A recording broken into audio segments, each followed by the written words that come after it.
ഇന്ന് 2025 May 24-ന് Indian ഓഹരി വിപണികൾ BSE, NSE സാധാരണ ശനിയാഴ്ചകളെ പോലെ അടച്ചിരിക്കുന്നു.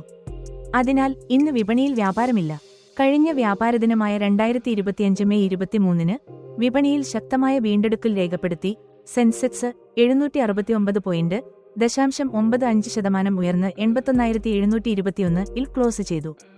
നിഫ്റ്റി അനുപാതം 50:243 പോയിന്റ് 1% ഉയർന്ന് 24,853-ൽ ക്ലോസ് ചെയ്തു. ഈ ഉയർച്ച കഴിഞ്ഞ ദിവസങ്ങളിലെ നഷ്ടങ്ങൾക്കുള്ള ഭാഗികമായ വീണ്ടെടുക്കലാണ്. ബാങ്ക് നിഫ്റ്റി 0.83% ഉയർന്ന് 55,398.25-ൽ ക്ലോസ് ചെയ്തു. പ്രൈവറ്റ് ബാങ്കുകൾ, പ്രത്യേകിച്ച് ആക്സിസ് ബാങ്ക് +1% മികച്ച പ്രകടനം കാഴ്ചവെച്ചു. IT, FMCG ഈ മേഖലകളിൽ ചില ഓഹരികൾ ലാഭം രേഖപ്പെടുത്തി. BML Q4 ലാഭം 12% വർദ്ധിച്ചതിനെ തുടർന്ന് ഓഹരി വില 3% ഉയർന്നു.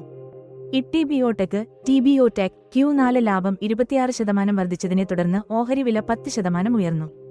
റിലയൻസ് പവർ ഓഹരി വില 18% ഉയർന്നു.